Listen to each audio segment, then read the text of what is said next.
Partnership accounts accountancy में पढ़े, अभी तक पढ़ने में आ गए या क्या सीन हाँ सर, पढ़ रहे है ना? सबने यस सर। ऑलमोस्ट सबने पढ़ेंगे, तो मतलब आप लोग को काफी चीजें उससे मिलती हुई मिलेंगी, मतलब जो उधर कंसेप्ट हैं वही इधर भी कंसेप्ट हैं, काफी चीजें मिलती मिलेंगी, बट उससे ज्यादा डिटेल में लॉ मिलेगा आपको पार्टनरशिप अकाउंट्स में।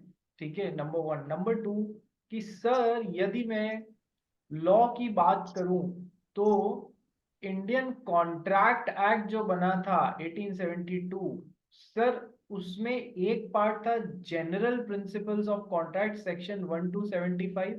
ठीक है, then there is next section special contracts of agency, bailment, pledge, guarantee, indemnity. ये पांच हैं जो आपको पढ़ने रहेंगे। पहले ये पोर्शन सीए इंटर में था, जिसको अब उठा के सीए फाउंडेशन में डाल दिया गया है, तो ये पार्ट भी आपके एडिशनल आ गया है।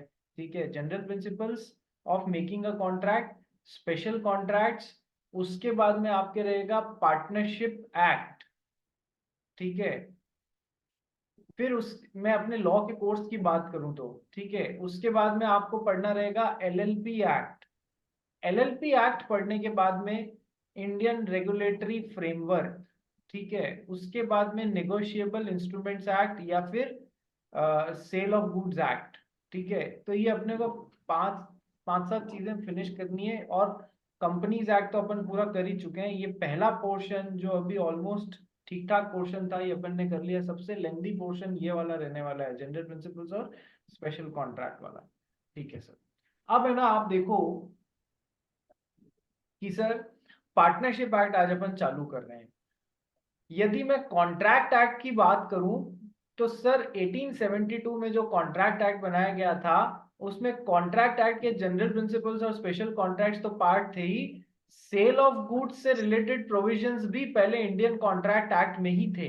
उसका कारण था दैट किसी चीज को बायर और सेलर खरीदने के लिए यदि कोई एग्रीमेंट बना रहे हैं, बायर और सेलर किसी चीज को खरीदने और बेचने के लिए यदि कोई एग्रीमेंट बना रहे हैं, तो सर उस चीज को जो एग्रीमेंट बन रहा है, सेल ऑफ गुड्स एक्ट के प्रोविजंस जो थे वो कॉन्ट्रैक्ट ही तो था, ये कॉन्ट्रैक्ट ही तो बन रहा है, दोनों के बीच में एग्रीमेंट या कॉन्ट्रैक्ट ही बन रहा है, तो सर वो कॉन्ट्रैक्ट एक्ट के अंदर ही उसके प्रोविजंस थे। बाद में देखा गया 1930s में कि सर ये अपने आप में बहुत स्पेशल फील्ड बन रही है, तो सेल ऑफ गुड्स के प्रोविजंस कॉन्ट्रैक्ट एक्ट में से हटा के नया एक्ट बना दिया था, sale of goods act 1930। Yes sir, उसी तरीके से पार्टनरशिप भी क्या होती है, दो या दो से अधिक लोगों के बीच में, पार्टनर्स के बीच में जब एक एग्रीमेंट होता है कोई बिजनेस करने के लिए इन पार्टनरशिप फॉर्मेट, तो सर वो पार्टनरशिप होती है। जब ये दो या दो से अधिक लोग कलेक्टिवली आ जाते हैं तो ठीक है सर। तो सर है तो इन दोनों के बीच में, या दो से अधिक लोग हैं तो इन चारों के बीच में है तो कॉन्ट्रैक्ट ही। तो पहले प्रोविजंस कहाँ दिए हुए थे इससे रिलेटेड कि सर इंडियन कॉन्ट्रैक्ट एक्ट 1872 में, क्योंकि ये पार्टनरशिप का तो कॉन्ट्रैक्ट है, एग्रीमेंट है इसलिए। ठीक है सर, लेकिन बाद में देखा गया कि सर ये भी अपने आप में स्पेशलाइज्ड फील्ड बन रहा है, तो 1932 में सर इससे रिलेटेड प्रोविजंस, पार्टनरशिप से रिलेटेड प्रोविजंस कॉन्ट्रैक्ट एक्ट में से हटा दिए गए, और एक नया एक्ट लाया गया जिसका नाम था द इंडियन पार्टनरशिप एक्ट 1932। तो सर निकले कहां से है कि sir sale of goods act और पार्टनरशिप एक्ट जो है वो निकले हुए इंडियन कॉन्ट्रैक्ट एक्ट से ही है, निकले हुए इंडियन कॉन्ट्रैक्ट एक्ट से ही है, ये बात ध्यान रखिएगा। तो सर अब है तो अभी भी ये कॉन्ट्रैक्ट, जैसे कि सेल ऑफ गुड्स एक्ट के लिए बायर और सेलर के बीच में कॉन्ट्रैक्ट बना, या पार्टनरशिप के लिए पार्टनर्स के बीच में कॉन्ट्रैक्ट बना, तो सर कॉन्ट्रैक्ट एक्ट के प्रोविजंस इस पे एप्लीकेबल नहीं होंगे क्या? कि होंगे, दो दो एक्ट्स के प्रोविजंस एप्लीकेबल हो जाएंगे। जैसे कोई सेल ऑफ गुड्स से रिलेटेड यदि कोई चीज है, सेल ऑफ गुड्स से रिलेटेड यदि कोई कॉन्ट्रैक्ट बन रहा है, तो सर उस पे सेल ऑफ गुड्स एक्ट और इंडियन कॉन्ट्रैक्ट एक्ट दोनों के प्रोविजंस एप्लीकेबल होंगे, क्योंकि वो कॉन्ट्रैक्ट भी तो है। और पार्टनरशिप है तो सर पार्टनरशिप का जो कॉन्ट्रैक्ट या एग्रीमेंट बन रहा है उस पे पार्टनरशिप एक्ट भी लागू होगा, और उस पे इंडियन कॉन्ट्रैक्ट एक्ट के प्रोविजंस भी लागू होंगे, क्योंकि वो कॉन्ट्रैक्ट भी है। तो सर एक सिचुएशन में एक से अधिक लॉ भी एप्लीकेबल हो सकता है, ये आगे के लिए आप ध्यान रखना। ठीक है, एक सिचुएशन में एक से अधिक लॉ एप्लीकेबल हो सकता है। सर कैसे? कि सर मान लो कोई एक कंपनी है, उस कंपनी चलने के दौरान फॉरेन एक्सचेंज से रिलेटेड कोई काम किया, तो अपने यहाँ पर उस कंपनी पे कंपनीज एक्ट भी लगेगा और फेमा भी लगेगा, फॉरेन एक्सचेंज मैनेजमेंट एक्ट भी लगेगा, इसके प्रोविजंस का भी उसको ध्यान रखना पड़ेगा। फिर सर वो कंपनी की कमाई होगी तो इनकम टैक्स भी तो भरना पड़ेगा उसको, तो सर इनकम टैक्स एक्ट के प्रोविजंस भी तो लगेंगे इस कंपनी के ऊपर। तो इस तरीके से आपकी सिचुएशन क्या है उस हिसाब से अलग अलग तरीके के लॉज लगते हैं। बात समझ में आ गई? Yes sir. तो पार्टनरशिप क्या है कि सर एक तरीके का कॉन्ट्रैक्ट है बिटवीन दी पार्टनर्स, ठीक है। आइए अब इसका पूरा नाम यदि अपन देखें तो नाम है दी इंडियन पार्टनरशिप एक्ट 1932। ये नाम के आगे वर्ड इंडियन क्यों ठोक दिया यार? कि सर यदि ऑस्ट्रेलिया का होगा तो ऑस्ट्रेलियन पार्टनरशिप एक्ट होगा, यदि यदि जिम्बाब्वे का हो गया तो जिम्बाब्वियन पार्टनरशिप एक्ट होगा, ऐसे होगा क्या? अरे नहीं, ऐसे नहीं होता है, ठीक है।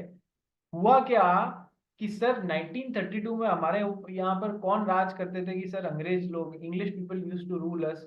तो उनके खुद के यहाँ पर जो पार्टनरशिप एक्ट लग रहा था इंग्लैंड में और अपने यहाँ पर इंडिया में जो उन्होंने लगाया था, उसमें डिफरेंशिएट करने के लिए उन्होंने अपने इंडिया में जो लागू हो रहा था पार्टनरशिप एक्ट, उसके आगे वर्ड इंडियन डाल दिया। That's why the name Indian partnership act 1932। आज दिन तलक 100 साल, मतलब 70 प्लस इयर्स हो गए हैं आजादी के, तो भी हमने इसको अभी तक इंडियन वर्ड को रिमूव नहीं किया है द इंडियन पार्टनरशिप एक्ट में से। अभी तक ये ऐसे ही चल रहा है। अच्छा सर, अब इसमें आपको कितने चैप्टर्स पढ़ने रहेंगे सर? इंडियन पार्टनरशिप एक्ट में टोटल 3 चैप्टर्स हैं। लेंदी है ये, कंपनीज एक्ट के कंपैरिजन में थोड़ा सा ज्यादा लेंदी है। तो सर आपको 3 चैप्टर्स पढ़ने रहेंगे। आइए आज पहला इंट्रोडक्टरी चैप्टर से अपन स्टार्ट करते हैं, जनरल नेचर ऑफ पार्टनरशिप, ठीक है सर। तीनों चैप्टर्स में से क्वेश्चंस आते हैं, ये नहीं सोच सकते कि एक कर लूं या 2 कर लूं तो काम चल जाएगा, नहीं, तीनों में से क्वेश्चंस आएंगे। आइए पढ़ना स्टार्ट करते हैं। पार्टनरशिप क्या होता है, पार्टनरशिप की कंटेंट्स क्या क्या होते हैं, ठीक है, एसेंशियल एलिमेंट्स क्या क्या होते हैं।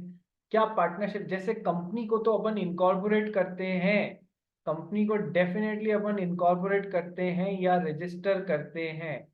किसके साथ में रजिस्टर करते हो? कि सर आरओसी के साथ में रजिस्टर करते हैं। सर पार्टनरशिप को आपको रजिस्टर करना कंपलसरी होता है या बिना रजिस्ट्रेशन, मतलब रजिस्ट्रेशन के साथ ही पार्टनरशिप बन सकती है? क्या पता है आप लोगों को इस बारे में? कोई अपनी तरफ से सर नहीं करना होता, मतलब कंपलसरी नहीं होता है। पार्टनरशिप को रजिस्टर करना कंपलसरी नहीं होता है। नमित शाह बोल रहा है, क्या वो सही बोल रहा है नीव? हाँ सर। वो सही बोल रहा है, yes he is right. Partnership को रजिस्टर करना ऑप्शनल है, कंपलसरी नहीं है। तभी तो यार इतनी सारी पार्टनरशिप बन जाती हैं। क्यों बन जाती हैं सर? उसका कारण है कि सर पार्टनरशिप में जब कंपनी को तो बिना आरओसी के साथ में रजिस्टर और इनकॉर्पोरेट और ये सब कराए आप आगे बढ़ ही नहीं सकते हो, तो सर खर्चा लगेगा, बहुत सारे कंप्लायंसेस लगेंगे, हर छोटी छोटी बात पे आपको बोर्ड ऑफ डायरेक्टर्स की मीटिंग, हर छोटी बात पे एनुअल जनरल मीटिंग या एक्स्ट्राऑर्डिनरी जनरल मीटिंग, कहने का मतलब है जनरल मीटिंग, ये सब आपको लेने मंगाने पड़ेंगे जनरल मीटिंग, और ये सब बुलानी पड़ेगी, हर छोटी छोटी बात पे कंप्लायंस करने पड़ेंगे। बोर्ड ऑफ डायरेक्टर्स में चेंज हो रहा है, लो साहब करो, आरओसी को इन्फॉर्म करो, और आरओसी को फ्री में इन्फॉर्म नहीं करोगे, जब भी कोई फाइलिंग करोगे कुछ ना कुछ रुपया लगेगा। कंप्लायंस बहुत सारे हैं, हर छोटी बात पे एनुअल रिटर्न्स और ये सब फाइल करने हैं, ठीक है। पार्टनरशिप में क्या होता है सर? हमने तो रजिस्ट्रेशन को ही कंपलसरी नहीं बनाया, ऑप्शनल बना दिया। आप चाहें तो रजिस्टर करें, आप चाहें तो रजिस्टर नहीं करें। यानी कि यहाँ पर आपको सबसे बड़ी फायदा क्या मिल रहा है सर? फ्लेक्सिबिलिटी मिल रही है, ठीक है। आज यदि नेतन का और नीव का इच्छा हो जाए कि आज चल यार अपन को एक धंधा स्टार्ट करना है, बिजनेस स्टार्ट करना है, ये दोनों बस ऐसे ही मुख जबानी की हाँ चल अपन इसका फलानी XYZ चीज का अपन धंधा स्टार्ट करते हैं, 50% पैसा तू डाल दे, 50% मैं डाल देता हूँ, और तू भी काम धंधे में लग, मैं भी लगता हूँ, जो प्रॉफिट आएगा अपन 50-50 अपन उसको वो कर लेंगे, आपस में बांट लेंगे। हो गई इनकी पार्टनरशिप चालू।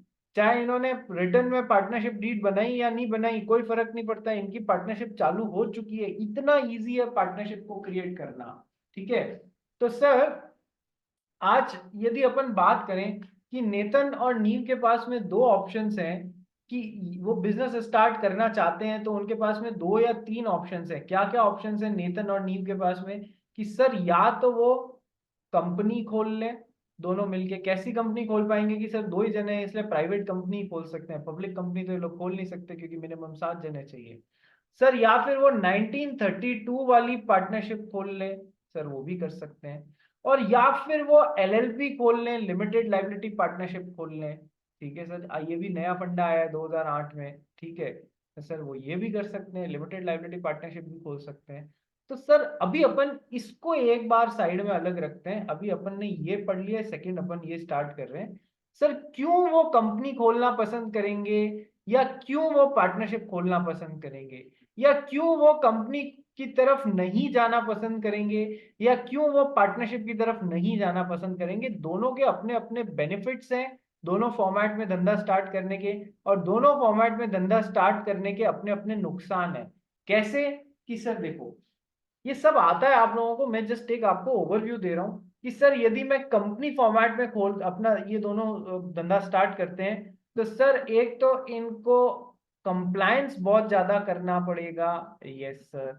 इधर क्या है, कंप्लायंस इतना ज्यादा नहीं सॉरी, इधर इतना ज्यादा कंप्लायंस का प्रॉब्लम नहीं है। ठीक है सर। यानी कि इधर क्या चीज ज्यादा है? कि सर फ्लेक्सिबिलिटी ज्यादा है। Yes sir. इधर तो अपने को एमओए और एओए बनाना ही कंपलसरी है, बनाने ही पड़ेंगे। Yes sir. एमओए शेड्यूल 1 जो है टेबल पीछे ABCD मैक्सिमम उनके आसपास ही होना चाहिए, आपको प्रेशराइज किया जा रहा है कि मैक्सिमम उनके आसपास ही होना चाहिए। Yes sir. जबकि इधर क्या है कि सर आप पार्टनरशिप एग्रीमेंट बनाओ, वो एग्रीमेंट ओरल में भी हो सकता है, वो एग्रीमेंट रिटर्न में भी हो सकता है। पार्टनरशिप एग्रीमेंट या कॉन्ट्रैक्ट बोलो, सर क्या बात कर रहे हो? कॉन्ट्रैक्ट तो हमने हमेशा एक स्टैम्प पेपर पे देखा हुआ है जिसपे कुछ ना कुछ टर्म्स एंड कंडीशंस लिखी हुई होती हैं। हमने तो हमेशा रिटर्न में ही देखा है। जब आप कॉन्ट्रैक्ट एक्ट पढ़ेंगे तो उसमें एक बात आएगी, कॉन्ट्रैक्ट ओरल कॉन्ट्रैक्ट्स भी हो सकते हैं और कॉन्ट्रैक्ट रिटर्न कॉन्ट्रैक्ट्स भी हो सकते हैं। क्या ये बात समझ में आ गई? दोनों ही एज पर Indian contract act valid contract होते हैं। क्या ये बात समझ में आ गई? बोलो यस और नो। Yes sir. लेकिन सर प्रॉब्लम कहाँ आएगी? जब जिन जिन 2 लोगों ने कॉन्ट्रैक्ट बनाया उन दोनों में लड़ाई हो गई किसी एक पॉइंट को लेके, अब रिटर्न में है ही नहीं, ओरल में है। तो इधर प्रूव करना डिफिकल्ट हो जाएगा ना कि क्या टर्म्स एंड कंडीशन सेट हुई थी दोनों के बीच में। यस सर, प्रूव करना डिफिकल्ट हो जाएगा। वो बात की बात है, लेकिन अपन क्या बात कर रहे हैं कि सर कॉन्ट्रैक्ट ओरल में भी होता है, इट इज वैलिड एज पर इंडियन कॉन्ट्रैक्ट एक्ट। रिटर्न में तो होता ही है, ओरल में भी होता है। Those are considered as valid contract. तुम खुद सोचो, जब कोई बिजनेसमैन होलसेलर है, वो रिटेलर से बात कर रहा है, रिटेलर बोलता है सर इस मॉडल के इतने पीस भेज देना, इस फोन के इतने पीस भेज देना, इस रेट पे भेज देना। ठीक है सर, हो जाएगा। तो फोन पे ही दोनों के बीच में कॉन्ट्रैक्ट बन जाता है या नहीं बन जाता है, चीजें खरीदने और बेचने के लिए? कि यस सर। तो कॉन्ट्रैक्ट्स ओरल कॉन्ट्रैक्ट्स भी होते हैं और रिटर्न में भी होते हैं। नी मुरार का क्या हो गया? काहे कुछ नहीं परेशान हो सर। रहा है? हम्म। नी मुरार का आज परेशान लग रहा है। चलिए कोई बात नहीं, आ जाइए, ध्यान इधर रखो। नेक्स्ट, कि सर तो सबसे बड़ा बेनिफिट इधर क्या है? बेनिफिट इधर कोई जना कंपनी खोलने जाता है ना, तो उसको कंप्लायंसेस बहुत करने पड़ते हैं, ये इधर का नेगेटिव पॉइंट है। ठीक है, जैसे कि बिना रजिस्ट्रेशन के तो खुल ही नहीं सकती है, हर छोटी छोटी बात पे आपको ऑनलाइन फाइलिंग करनी पड़ती है। ठीक है।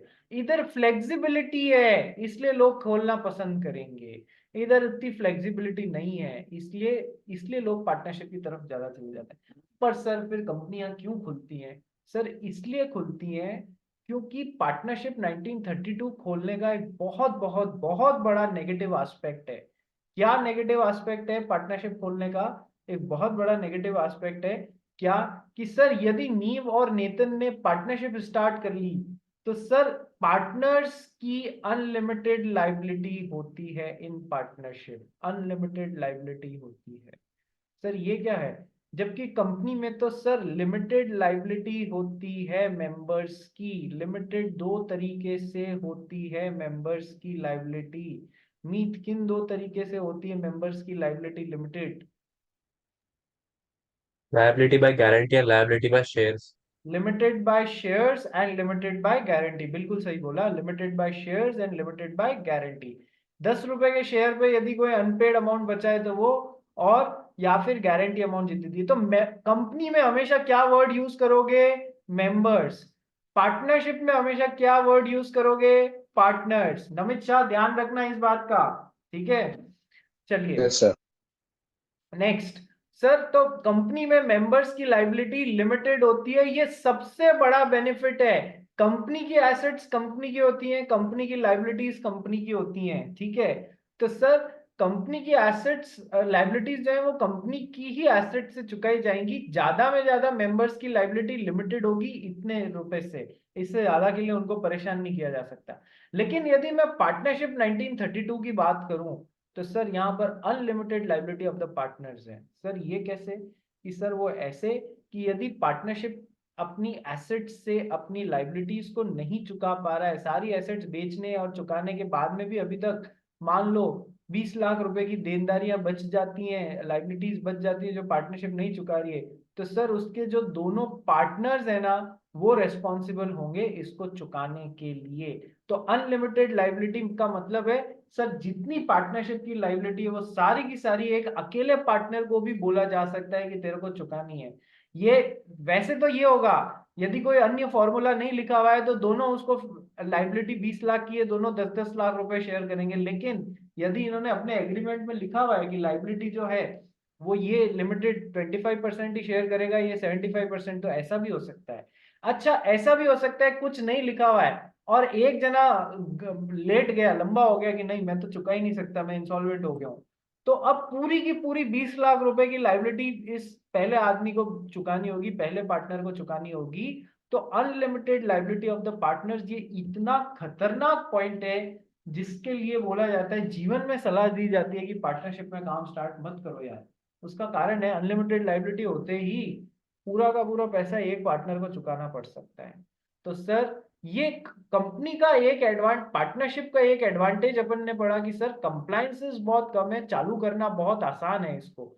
जबकि कंपनी का यही नेगेटिव एस्पेक्ट है कि कंप्लायंसेस बहुत ज्यादा है, ठीक है, इसलिए लोग इधर नहीं जाते हैं। जबकि दूसरा बेनिफिट बोलूं कंपनी का, तो सर ये लिमिटेड लाइबिलिटी का बेनिफिट देती है, जबकि पार्टनरशिप में unlimited liability of the partners होती है। इसलिए इसलिए इस तरफ नहीं जाना चाहिए, दोनों का अपना अपना बेनिफिट और नुकसान है।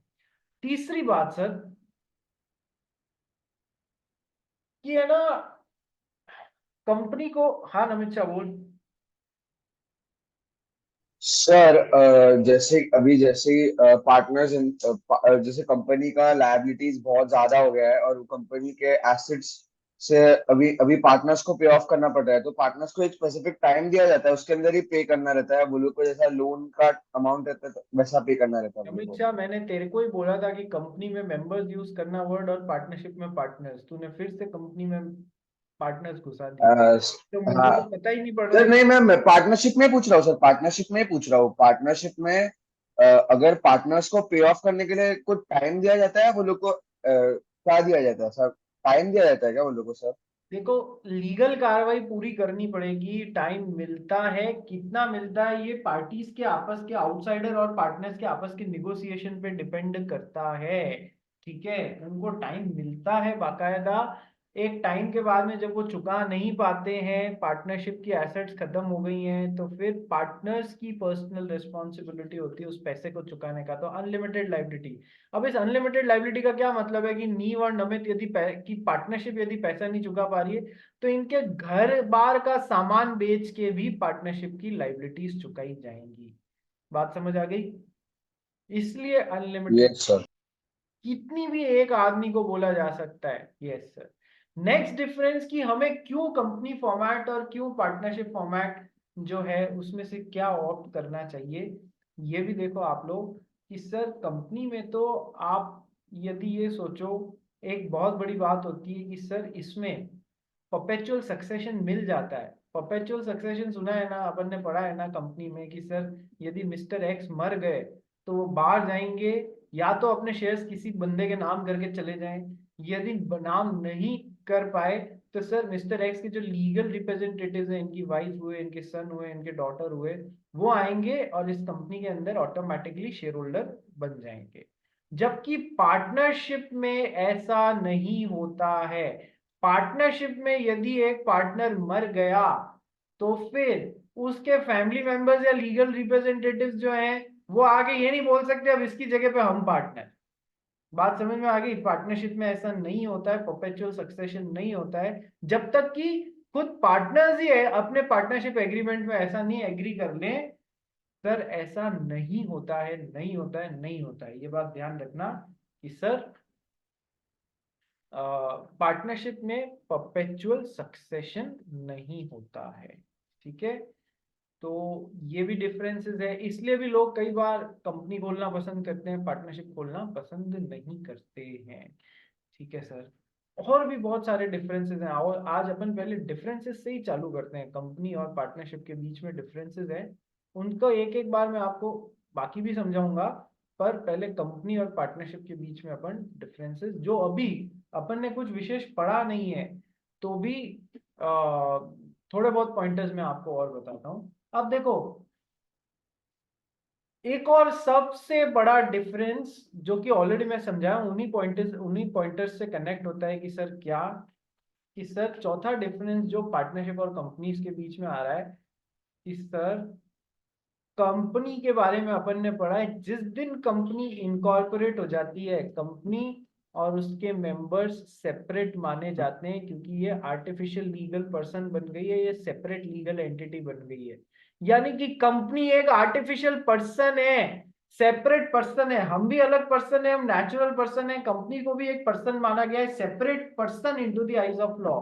तो sir company artificial legal, company separate है अपने बनाने वालों से। जिस दिन कंपनी को सर्टिफिकेट ऑफ इनकॉर्पोरेशन इशू हो जाता है उसमें लिखी हुई डेट से कंपनी अलग एंटिटी मान ली जाती है कि आज इस नए पर्सन का जन्म हो गया। जबकि पार्टनरशिप, मान लो नीव और नेतन ने मिलकर पार्टनरशिप बनाई, नीव और नेतन ने मिलकर पार्टनरशिप बनाई, तो नीव एंड नेतन and partnership are considered as one and the same. Partnership कभी भी सेपरेट लीगल एंटिटी नहीं होती है, पार्टनरशिप कभी भी सेपरेट लीगल एंटिटी नहीं होती है। पार्टनर्स को ही कलेक्टिवली पार्टनरशिप फर्म बोला जाता है, पार्टनर्स को ही कलेक्टिवली पार्टनरशिप बोला जाता है। ये कानून की आंखों में कहीं कोई नए पर्सन का जन्म नहीं होता है। इसीलिए तो पार्टनरशिप यदि अपनी देनदारियां नहीं चुका पाती है तो पार्टनर्स चुकाएंगे। बोलो सर, बात समझ में आई या नहीं आई? है ना, इजी है कि सर कंपनी में तो सेपरेट लीगल एंटिटी फॉर्म हो जाती है, जबकि इधर जो है कोई सेपरेट लीगल एंटिटी फॉर्म नहीं होती है। ठीक है, इसीलिए इसकी लायबिलिटी इनकी, बिल्कुल ठीक है। नेक्स्ट, कि सर कंपनी को तो रजिस्टर कराना जरूरी होता है और इनकॉर्पोरेट करना जरूरी होता है, जबकि पार्टनरशिप को रजिस्ट्रेशन कंपलसरी नहीं होता है। वो चाहे तो कराएं, चाहे तो छोड़ सके। तो फिर सर जो रजिस्टर कराता है पार्टनरशिप को वो बेवकूफ होगा ना फिर तो, कि वो पार्टनरशिप फॉर्म को रजिस्टर करा रहा है। ठीक है, क्यों कराएगा फिर जब कंपलसरी है ही नहीं, तो हम क्यों आरओसी के साथ में पार्टनरशिप फॉर्म को रजिस्टर कराएं? कोई तो कारण होगा यार कि पार्टनरशिप फॉर्म को रजिस्टर कराते हैं लोग और कुछ जने नहीं भी कराते हैं। But there must be some reasons, no, why partnership is getting registered. Can anybody of you name some of the reasons क्यों पार्टनरशिप को रजिस्टर कराते हैं? क्या आपको इस बारे में कुछ पढ़ने आया है पहले? पार्टनरशिप का रजिस्ट्रेशन कंपलसरी नहीं है तो भी लोग पार्टनरशिप को रजिस्टर कराते हैं। ऐसा इसलिए, देर आर नेतन, और जो भी वीडियो ऑन रख सकता है वो प्लीज अपना वीडियो ऑन रखो। ठीक है, क्या there are certain benefits which are available only to a registered partnership। यदि आपकी पार्टनरशिप फर्म रजिस्टर्ड है तो ही आपको वो 3-4 बेनिफिट्स हैं जो मिलेंगे।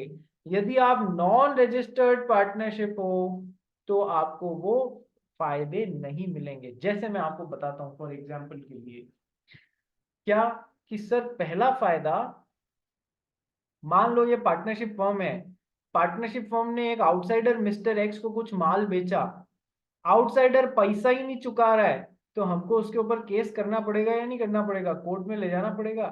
सर पार्टनरशिप फर्म आउटसाइडर के ऊपर सिविल केस तभी कर सकती है, माने कि अभी आप ये समझ लो, केस तभी कर सकती है जब पार्टनरशिप फॉर्म रजिस्टर्ड हुई हुई है। पार्टनरशिप फॉर्म किसी भी बंदे पे केस तभी कर सकती है जब पार्टनरशिप फॉर्म रजिस्टर हुई है। मान लो आपने, नीव और नेतन ने अपनी पार्टनरशिप फॉर्म से 1 लाख रुपए का माल मिस्टर एक्स को बेचा। मिस्टर एक्स जो है वो पैसा ही नहीं दिया, और पार्टनरशिप जो है वो रजिस्टर हुई भी नहीं थी। अरे बाप रे, तो अब इस पे केस कर ही नहीं पाएंगे ये लोग, तो हो गई गलती। यदि पार्टनरशिप फॉर्म को रजिस्टर नहीं कराया तो आउटसाइडर से पैसा कैसे वसूलोगे कोर्ट में ले जाके? बोलो, समझ में आया रे? ये जो लिखने में बिजी हैं उनको समझ में आया नीम मुरार का मीत? समझ में आ गया? आज तो पान खा के नहीं आया मीत? नहीं सर, आज थोड़ा सा इजी गोइंग आया हूँ। ठीक है, चलिए नेक्स्ट। चॉकलेट बहुत खाते हो रे तुम लोग, कितना रूट कैनाल करना पड़ता है तुम लोगों को। हम्म। चॉकलेट नहीं खाता, वो पता नहीं कुछ और रीजन से हुआ। कुछ और रीजन से हो गया सर वो। चलो, तो ऐसा ही, तो फिर सर अब ये एक्चुअल में दूसरे चैप्टर्स में आता है, रजिस्ट्रेशन और डिसोल्यूशन और ये सब के पॉइंट्स हैं। हालांकि मैं आपको बता दूं, यही बता देता हूँ क्योंकि अपना पॉइंट छिड़ गया है अभी, इसलिए। सर तो फिर हमने यदि अपनी पार्टनरशिप फर्म को रजिस्टर नहीं कराया और हमने किसी को कोई माल सप्लाई कर दिया फॉर एग्जांपल, और वो हमको पैसा नहीं दे रहा है, तो हम भविष्य में कभी भी उससे नहीं वसूल पाएंगे क्या? नहीं, ऐसा नहीं है। जरूरी नहीं है कि पार्टनरशिप को फॉर्मेशन के टाइम ही रजिस्टर कराया जाए। आप पार्टनरशिप बनने के बाद में भी उसको रजिस्टर करा सकते हैं। इवन 5 साल, 10 साल, 20 साल निकल जाए, वन डे आपको जरूरत फील होती है, आप तब भी रजिस्टर करा सकते हैं। ये इतनी छूट आपको जरूर दी गई है। और भी बेनिफिट्स हैं पार्टनरशिप के रजिस्ट्रेशन के, कि सर इस पार्टनरशिप को अपने किसी पार्टनर पे केस ठोकना हो, खुद के पार्टनर पे केस ठोकना हो कि चोरी करके भाग गया, या फिर है ना अकाउंट में गड़बड़ कर रहा है, या फिर गड़बड़ झाला कर रहा है, अपने पार्टनर पे केस ठोकना हो, चोरी मतलब चोरी वोरी रहने दो, एक कोई नॉर्मल मैटर को लेके, या फिर पार्टनर को पार्टनरशिप पे केस ठोकना हो, सर तब तक नहीं ठोक सकता जब तक कि पार्टनरशिप फॉर्म रजिस्टर्ड नहीं हुई। बात समझ में आई? यानी आपस में भी एक दूसरे, पार्टनरशिप जहां पर है वहां झगड़े होंगे या नहीं होंगे? बोलो यस सर, होंगे। तो आपस में केस करने की जरूरत पड़ सकती है, यस सर। तो फिर सर आप तब तक बेनिफिट नहीं ले सकते जब तक कि आपकी पार्टनरशिप फॉर्म रजिस्टर्ड नहीं हुई, तब तक आप केस नहीं ठोक सकते। और भी दो एक बातें हैं जो कि रजिस्ट्रेशन के टाइम ही मैं आपको बताऊंगा। ठीक है, रजिस्ट्रेशन का पूरा चैप्टर है, पूरा टॉपिक है अपने, और एग्जाम में कंपल्सरीली क्वेश्चन आ जाता है हर थोड़े टाइम में इसमें से, कि पार्टनरशिप फॉर्म रजिस्टर्ड नहीं है तो उसके क्या बेनिफिट या क्या नुकसान है। ठीक है, ऐसा करके पूरा क्वेश्चन बनता है जो हम लोग को पेट क्वेश्चन है एग्जामिनर का, ये अपने को करना रहेगा। ठीक है सर। और क्या बेनिफिट्स हैं कि सर, मतलब दोनों को कंपेयर करें अभी तक जो भी पढ़ा हुआ है अपन ने, कि सर अब कंपनी में तो अपन ने पढ़ा था, कंपनी में एक बहुत अच्छी बात पढ़ी थी, कंपनी में लोग आते रहते हैं और जाते रहते हैं। यानी कि कंपनी में मान लो मिस्टर एक्स यदि मेंबर हैं इस कंपनी में, तो मिस्टर एक्स अपने शेयर्स मिस्टर वाई को बेच के निकल सकते हैं। मिस्टर एक्स अपने शेयर्स मिस्टर वाई को बेच के, तो मिस्टर एक्स बाहर चले जाएंगे, मिस्टर वाई अंदर आ जाएंगे। It is transferability of shares होती है कंपनी में। यदि मेरे को इस कंपनी का मेंबर नहीं बने रहना है तो मैं अपने शेयर दूसरे को बेच के, वो मेंबर बन जाएगा, मैं निकल जाऊंगा। पार्टनरशिप में ऐसा जनरली नहीं होता है कि A B C D 4 partners हैं, मिस्टर ए को बाहर जाना है तो वो एक अलग बात है। मिस्टर ए अपना शेयर मिस्टर एक्स आउटसाइडर को बेच सकते हैं, इसमें कोई प्रॉब्लम नहीं है, लेकिन इससे मिस्टर एक्स इधर पार्टनर बनना क्लेम नहीं कर पाएंगे। आप मेरी बात समझे? फंडा क्या है कि मिस्टर ए अपना शेयर किसी और आउटसाइडर को बेच सकते हैं क्या? यस सर, मिस्टर एक्स को बेच सकते हैं, लेकिन यदि ये काम सबकी सहमति से हुआ है, सी बी और डी की सहमति से हुआ है कि चलो आप जा रहे हो, आपकी जगह इनको पार्टनर ले लेते हैं, तब तो मिस्टर एक्स पार्टनर जैसे अंदर घुस जाएंगे। लेकिन मिस्टर एक्स को अपना शेयर, अपना हिस्सा बेच दिया, इसमें mister B, mister D, mister C उनको हाँ ही नहीं भर रहे पार्टनर बनाने के लिए, तो सर जैसे यहाँ होता था ना, शेयर्स बेचो, जिसको बेचे वो मेंबर बन गया, वैसा यहाँ नहीं है कि आप पार्टनरशिप में दूसरे को अपनी पार्टनरशिप बेच नहीं सकते हो। आप अपनी पार्टनरशिप की एसेट्स बेच सकते हो, लेकिन आप अपने पार्टनरशिप होने का राइट नहीं बेच सकते हो कि वो आपसे मिस्टर एक्स पार्टनर होंगे इसमें। मैं जा रहा हूँ, टाटा बाय बाय। नहीं, ऐसा नहीं कर सकते हैं। ऐसा क्या कारण है कि कंपनी में तो अलाउ किया गया लेकिन पार्टनरशिप में अलाउ नहीं किया गया? क्या कारण है कि मतलब पार्टनरशिप में क्या है, जब तक सारे बचे हुए सारे पार्टनर्स अलाउ नहीं करें एग्जिस्टिंग पार्टनर्स, तब तक नया जना अंदर आकर पार्टनर नहीं बन सकता। मिस्टर ए है, मिस्टर बी है, मिस्टर सी है। मिस्टर ए अंदर एक नए पार्टनर को लाना चाह रहे हैं लेकिन मिस्टर बी भी हाँ कर रहे हैं, लेकिन मिस्टर सी अड़ गए, नहीं मेरे को नया पार्टनर अंदर नहीं लाना है। तो सर वो एक भी जना पार्टनरशिप में मना कर दे तो वो पार्टनर अंदर नहीं आ सकता, नया बंदा पार्टनर बन के अंदर नहीं आ सकता है। ऐसा क्यों कि कंपनी में शेयर बेच रहे हैं तो नया बंदा तो सीधा मेंबर बन गया, इधर पार्टनरशिप में अपनी पार्टनरशिप ट्रांसफर नहीं की जा सकती बाकी लोगों की परमिशन के बिना। हाँ, पार्टनरशिप में जो आपकी एसेट्स हैं वो जरूर ट्रांसफर कर सकते हो, पार्टनरशिप नहीं बेच सकते हो जब तक कि बाकी के पार्टनर्स अलाउ नहीं करें। सर ये क्यों होता है? क्या मैं जो पूछ रहा हूँ उसका मतलब समझ में आ गया आप लोगों को? यस और नो? यस सर, कंपनी में तो फ्रीली ट्रांसफरेबल है, पार्टनरशिप में नहीं, ऐसा नहीं है। सर उसका रीजन मैं आपको बताता हूँ, बहुत अच्छा रीजन है और ये एग्जाम में क्वेश्चन बनता है कि है ना sir, partnership is a fiduciary relationship. Partnership is a fiduciary relationship between partners. आइए इसका मतलब समझते हैं। Partnership is a fiduciary relationship between the partners. Fiduciary का मतलब होता है आपसी विश्वास वाला रिलेशनशिप, आपसी विश्वास वाला रिलेशनशिप। समझो सर, जब अपन पार्टनरशिप बनाते हैं ना, इधर देखो सब जने, बहुत इंपॉर्टेंट पॉइंट है, लिखना छोड़ के इधर देखो, लिख लो पहले। Partnership is a fiduciary relationship between the partners. अब इसको समझना चालू करो। मिस्टर ए, बी, सी और डी, चार पार्टनर्स थे इस पार्टनरशिप फॉर्म में। पार्टनरशिप फर्म के बिजनेस को लेके मिस्टर बी यदि कोई आउटसाइडर मिस्टर एक्स से कोई कॉन्ट्रैक्ट बना के आ गए हैं, समझना, पार्टनरशिप कॉन्ट्रैक्ट को लेके मिस्टर बी यदि किसी आउटसाइडर मिस्टर एक्स से पूरी पार्टनरशिप के बिहाफ पे कोई कॉन्ट्रैक्ट बना के आ गए हैं, तो सर उससे बाकी के पार्टनर्स और पार्टनरशिप फर्म सब बाइंड होने लग जाएंगे। क्या ये पहली बात समझ में आई कि सर यदि एक अकेला पार्टनर पार्टनरशिप के बिजनेस को लेके किसी आउटसाइडर से कोई कॉन्ट्रैक्ट बना के आ जाता है बिना बाकी के पार्टनर्स को पूछे हुए अपनी मर्जी से, तो भी उससे बाकी के पार्टनर्स और सारे पार्टनरशिप फर्म बाइंड होने लग जाएगी। क्या इतना समझ में आया? बोलो यस और नो। यस सर, सबको समझ में आया? पूंजी, महक, मैं कहाँ ट्रेवल कर रही है भाई तू? तो ट्रैवल नहीं कर रही, आज फोन से अटेंड कर। आज फोन से अटेंड कर रही है तो फोन से वीडियो ऑन करने में क्या तकलीफ है रे? सर फिर स्क्रीन ऐसे दूर से अच्छा देखने नहीं सर, होती। गजब है यार तुम लोग यार, जोरदार जोरदार फंडे निकालते हो कि आज मोबाइल से अटेंड किया जाए। ठीक है, अरे लैपटॉप में नहीं पता क्या हो रहा है, हो ही नहीं रहा। सही बात है, चलो आ जाओ। तो सर ऐसा क्यों, देखो मैं आपको आराम से समझाता हूँ, आज की क्लास समझाने समझाने में ही पूरी हो जाएगी।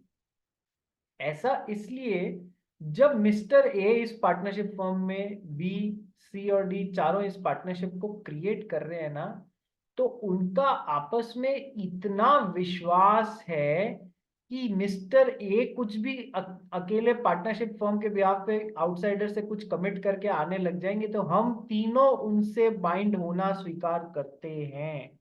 मिस्टर बी कुछ करके आ जाए अकेले, तो ए, सी और डी तीनों उनसे बाइंड होना स्वीकार करते हैं। इसी तरीके से बाकी के पार्टनर्स भी फर्म के बिजनेस के लिए कुछ थर्ड पार्टी आउटसाइडर से कॉन्ट्रैक्ट बना के आ जाए फर्म के बिजनेस के लिए, तो पूरी पार्टनरशिप फर्म और बाकी के पार्टनर उससे बाइंड होना स्वीकार करते हैं, क्योंकि विश्वास है कि वो कुछ गलत नहीं करेंगे, हमारे बेनिफिट में ही करेंगे। इसीलिए सब आपस में ऐसे एक दूसरे के कार्यों से बंधना स्वीकार करते हैं। इसी को बोलते हैं फिड्यूशियरी रिलेशनशिप। विश्वास है, इतना विश्वास वाला रिलेशनशिप है। सेम लिंक पे एक बार रिज्वाइन करिए प्लीज।